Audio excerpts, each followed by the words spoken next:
A paz do Senhor, meus amados, que a graça e a misericórdia do Senhor Jesus seja com você e com toda a sua família. Sou o pastor Moisés Vieira de Lima, começando aqui mais um subsídio para a Escola Bíblica Dominical, revista de adultos da CPAD, Casa Publicadora das Assembleias de Deus. Estamos no nosso primeiro trimestre de 2024 e a nossa lição hoje já é a lição de número 2 para 14 de janeiro de 2024. Este trimestre estamos estudando o tema O Corpo de Cristo. Tá? O Corpo de Cristo, esta é a lição deste trimestre. Origem, natureza, vocação da igreja e vocação da igreja no mundo. Então a lição de hoje, a lição de número 2, tem como o assunto imagens bíblicas da igreja. Como é que a igreja é chamada, é tratada ou retratada na Bíblia, principalmente aí no Novo Testamento, né? Muito bem, então vamos para o nosso comentário, mas antes, como sempre, o nosso textuário, verdade prática e a leitura bíblica. O textuário diz-nos assim: mas vós sois geração eleita, o sacerdócio real, a nação santa, o povo adquirido, para que anuncieis as virtudes daquele que vos chamou das trevas para a sua maravilhosa luz. 1 de Pedro 2:9. 1 de Pedro, não é 1 a Pedro, tá? Ok? Verdade prática. Por meio de cada imagem que retrata a igreja, o Espírito Santo revela-nos o quão gloriosa ela é. Graças a Deus. Leitura bíblica em classe está em Efésios 5, 25 a 32 e 1 de Pedro, versículos 9 e 10. A leitura bíblica que você, professor, faz com o seu aluno lá na hora, na sala de aula, juntamente com os alunos, revezando com eles, ou pedindo que cada um leia um versículo, ou você mesmo leia todo o texto, pedindo que os alunos acompanhem na sua revista. Cada um tem sua forma de fazer, mas a leitura é em classe, certo? Ela embasa toda esta lição. Efésios 5, 25, começando: vós, maridos, amai vossa mulher, como também Cristo amou a igreja e a si mesmo se entregou por ela, para a santificar, purificando-a com a lavagem da água pela palavra, para apresentar a si mesmo igreja gloriosa, sem mácula, nem ruga, nem coisa semelhante, mas santa e irrepreensível. Assim devem os maridos amar sua própria mulher, como a seu próprio corpo. Quem ama a sua mulher, ama-se a si mesmo, porque nunca ninguém aborreceu a sua própria carne, antes a alimenta e sustenta, como também o Senhor a igreja. Porque somos membros do seu corpo, por isso deixará o homem seu pai e a sua mãe, e se unirá à sua mulher, e serão os dois uma carne. Quão grande é esse mistério, digo, porém, a respeito de Cristo e da igreja. 1 de Pedro 2, 9 e 10. Mas vós sois a geração eleita, o sacerdócio real, a nação santa, o povo adquirido, para que anuncieis as virtudes daquele que vos chamou das trevas para a sua maravilhosa luz. Vós que em outro tempo não erais povo, mas agora sois povo de Deus. Não tinhais alcançado misericórdia, mas agora alcançastes misericórdia. Graças a Deus. Olha, a Bíblia apresenta diversas imagens que revelam um determinado aspecto da natureza da Igreja de Cristo. E nesta lição nós vamos abordar as seguintes imagens: a noiva de Cristo, a esposa de Cristo, o rebanho de Deus, a geração eleita, o sacerdócio real, a nação santa, o povo adquirido, o corpo de Cristo, santuário de Deus e casa de Deus. Basicamente isso, certo? Muito bem. A nossa introdução diz: a Igreja de Cristo é retratada por uma série de imagens por meio das páginas do Novo Testamento, e cada uma delas revela um determinado aspecto da Igreja de Cristo. Por isso, nesta lição, estudaremos as principais imagens bíblicas a respeito da Igreja de Cristo, que comunicam o relacionamento, a função e a habitação dessa instituição criada por Deus. A palavra-chave desta lição é imagem. Imagem. Muito bem. O primeiro tópico diz assim: imagens que descrevem um relacionamento. Aí temos a noiva de Cristo, tem que ter relacionamento. Esposa de Cristo, tem que ter relacionamento. E rebanho de Deus, também relacionamento, ovelha, pastor, ovelha, certo? Noiva de Cristo. Sem dúvida alguma, a imagem da igreja como noiva de Cristo é uma das mais belas das Escrituras. É uma figura da igreja como noiva trazendo uma ideia de castidade, pureza e fidelidade. Pois a palavra que é usada, traduzida em 2 Coríntios 2, é partenos, que indica uma virgem pura. Não teve ainda nenhum contato sexual, certo? A outra imagem que descreve relacionamento aqui é esposa de Cristo. Esposa de Cristo.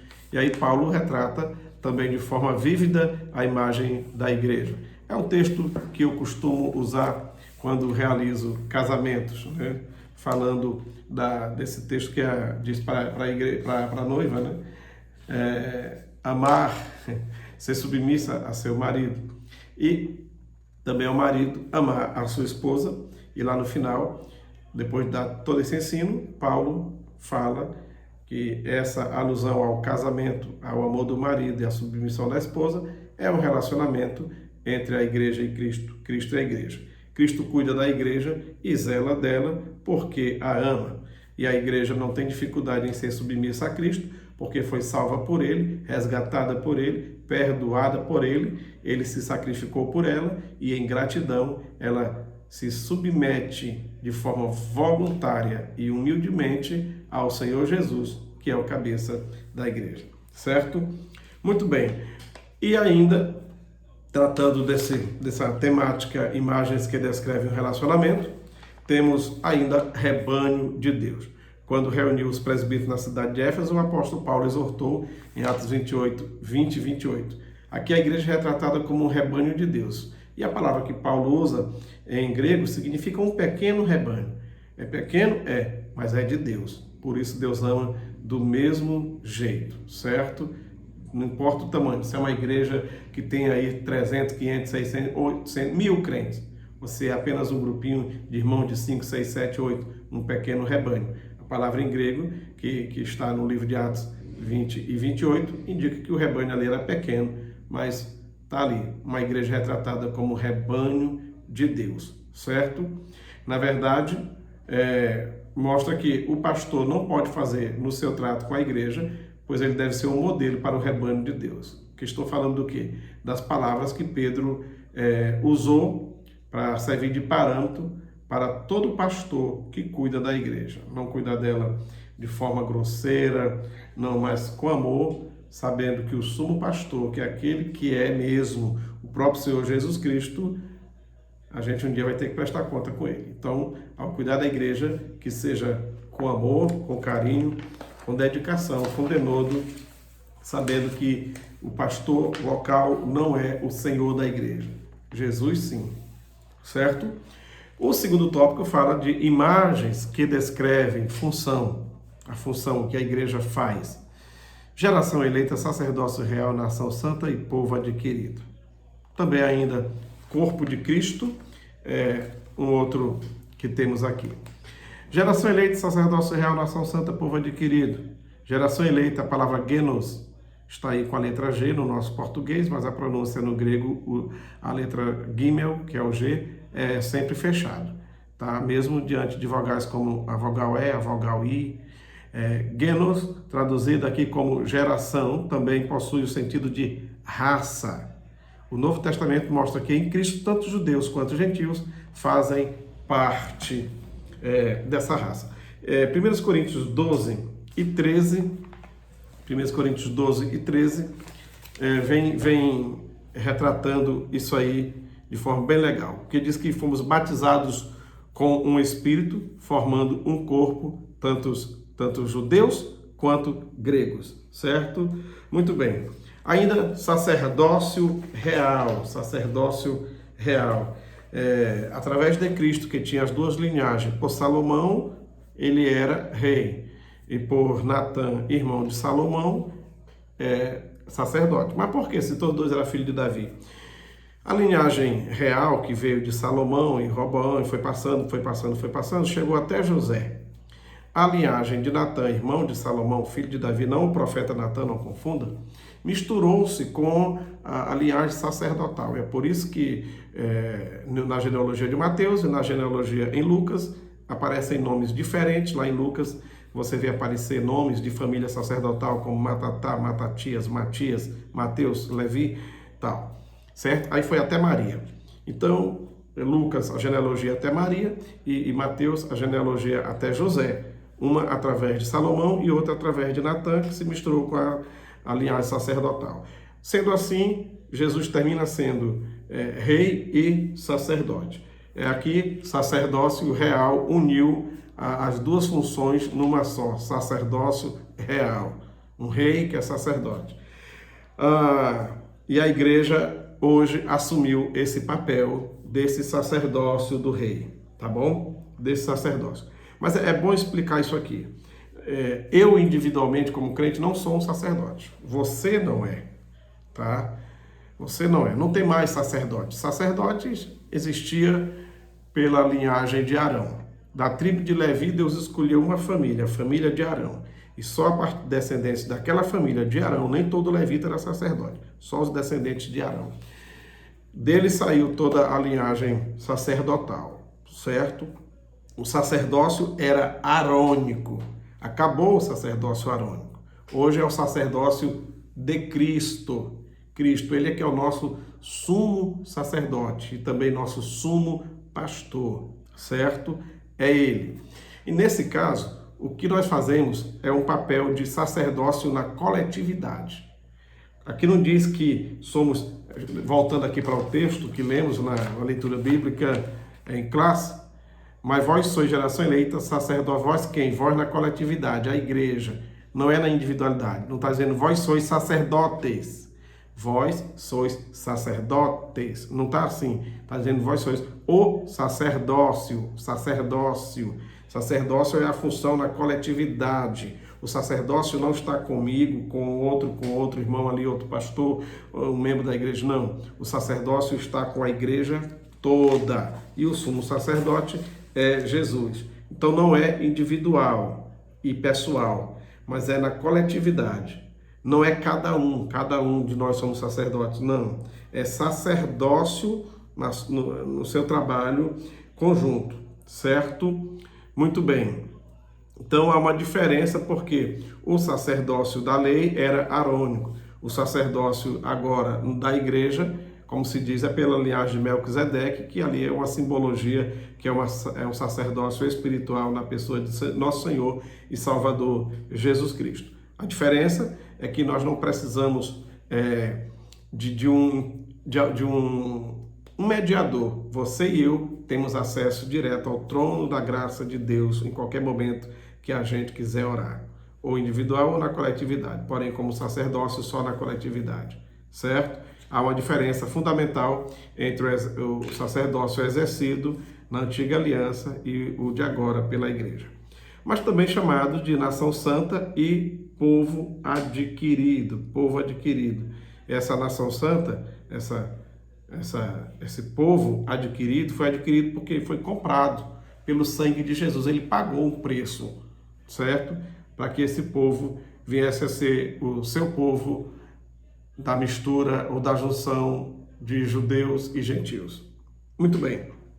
E aqui também chamado de corpo de Cristo. E um corpo tem muitos órgãos, cada um tem sua função, seus membros são diferentes, as mãos, as orelhas, o nariz, os olhos, tudo no corpo tem a sua determinada função. E quem é que dá a função para cada membro? O próprio Senhor Jesus Cristo. É Ele que escolhe uns para apóstolos, profetas, evangelistas, pastores, doutores e mestres. É Ele quem escolhe, é Ele quem delega, é Ele que direciona a vocação de cada um. Certo? Nós mesmos não podemos dizer, porque eu quero ser isso, porque não. Eu sei que tem pessoas que são versáteis e podem servir a Deus de várias formas, mas nem sempre é assim. E mesmo é Deus que escolhe isso aí. A própria biologia, quando fala de corpo e da geração de novos bebês, eles não conseguem, geneticistas, eles não conseguem discernir quando é que as células decidem quem vai ser o quê. Deixa eu te explicar melhor. Primeiro, o óvulo é fecundado. Pronto, no momento que é fecundado o espermatozoide, vira uma célula. Mas aí se divide em duas células. Aí em 4, e 8, 16, 32, 64, 128. Vai indo, vai dividindo em várias células. Vai virando, até que vira uma massinha informe. E depois, de repente, começa um coraçãozinho a bater, começa a formar uma cabeça, uma coluna, pezinhos e tudo mais. Como é que as células decidem quem vai ser dente, quem vai ser olho, quem vai ser cabelo, quem vai ser pele, se no começo eram tudo iguais? Elas começam tudo igual, vão se dividindo, até que chega um momento que um bocado vai virando dente, um bocado vai virando osso, um bocado vai virando cabelo. Como é que elas decidem isso? Ninguém explica. Ninguém explica. Ninguém explica. A ciência não consegue explicar como é que as células decidem. E não há bagunça. Por que se as células decidissem todas ser dente? A pessoa, um corpo cheio de dente por fora, no braço, nas costas. Se ela toda decidisse ser olho, você tem 500 olhos no corpo. Sabe por que as células não decidem aleatoriamente? Porque o próprio Deus que criou as células já orienta como elas devem depois se transformar. Então, não é uma questão simplesmente genética, é a mão de Deus. Como diz o salmista, Senhor, é tu que me fizeste e cada dia tu foi registrando no teu livro, tu desde a minha geração, lá no ventre da minha mãe. Então, a igreja também é formada como corpo de vários órgãos, e esses órgãos não decidem o que eles vão ser. Deus é que orienta, Deus dá a capacitação, Deus dá a graça, Deus dá a unção, para que cada um de nós, membros no corpo de Cristo, façamos e sejamos úteis para a glória de Deus e para o reino de Deus, certo? Muito bem, no nosso terceiro tópico fala de imagens que descreve habitação. Aí temos santuário de Deus, casa de Deus, certo? Santuário de Deus. Muito embora seja comum identificar a igreja a partir da sua estrutura arquitetônica, não é isso que a Bíblia identifica como sendo uma igreja. A igreja, ela é o templo do Espírito Santo. Individualmente, cada crente é um templo do Espírito Santo. Quando Salomão inaugurou o templo, souberam que Deus aceitou porque entrou uma nuvem muito escura e densa e escureceu tudo. Embora fosse de dia, tivesse tudo claro lá fora, mas dentro do templo ficou como se fosse de madrugada, numa escuridão, numa noite sem lua. Escuro mesmo, densas trevas. E os sacerdotes pararam o cerimonial porque não tinham como trabalhar no escuro. Porém, estava todo mundo feliz. Por quê? Porque sabia que se aquela nuvem escura e densa entrou no templo, a glória de Deus estava ali dentro. E a glória de Deus escondida na nuvem simbolizava e era realmente a presença de Deus dizendo que aceitou aquele templo, que foi dedicado a ele. Aquela nuvem escondia a glória de Deus, porque quem visse a glória de Deus morreria, ninguém suportaria ver a glória de Deus.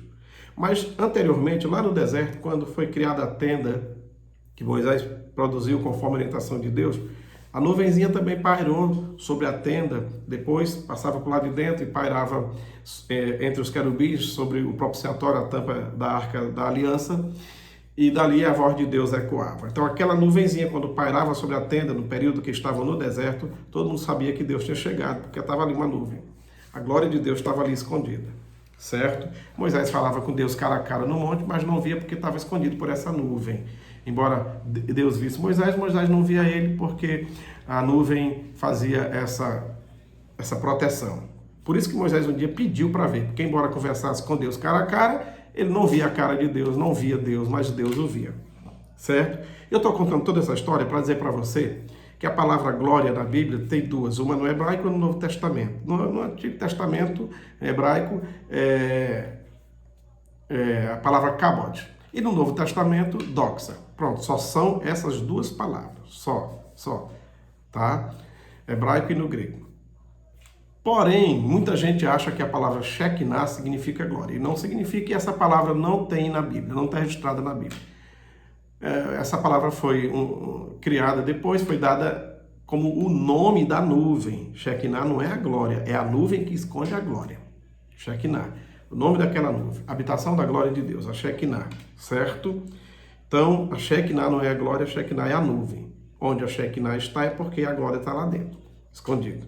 Muito bem, mas hoje, Já que nós somos santuário de Deus, e individualmente o Senhor habita em cada um de nós, hoje você e eu somos a Shekinah.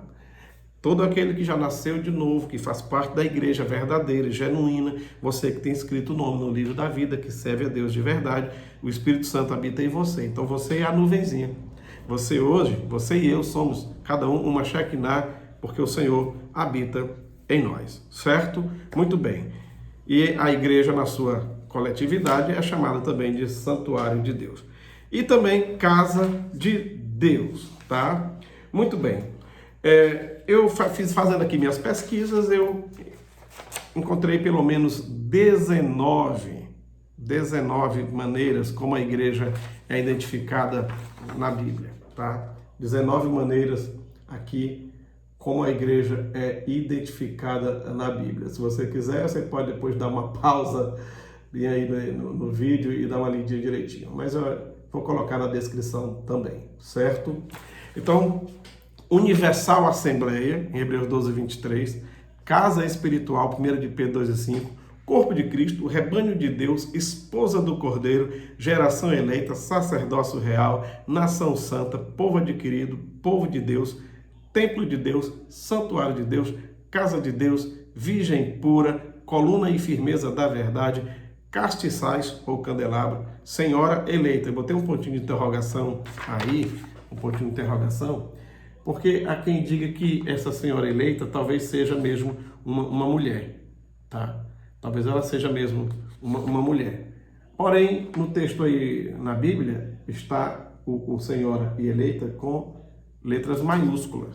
E aí alguns sugerem que essa Senhora Eleita, que ele não cita o nome, poderia ser uma conhecida de João, mas poderia ser uma referência à igreja, à pequena comunidade de fé que ele estava mandando essa carta, tá? Tudo bem. E também é chamado de edifício de Deus, lavoura de Deus e igreja dos primogênitos. Tudo isso aí são maneiras em que a igreja é identificada na Bíblia. Muito bem, nesta lição aprendemos através das imagens bíblicas que a igreja, o que a igreja é e a importância dela. Essas imagens ajudam o crente a descobrir qual o seu lugar na igreja, o corpo de Cristo.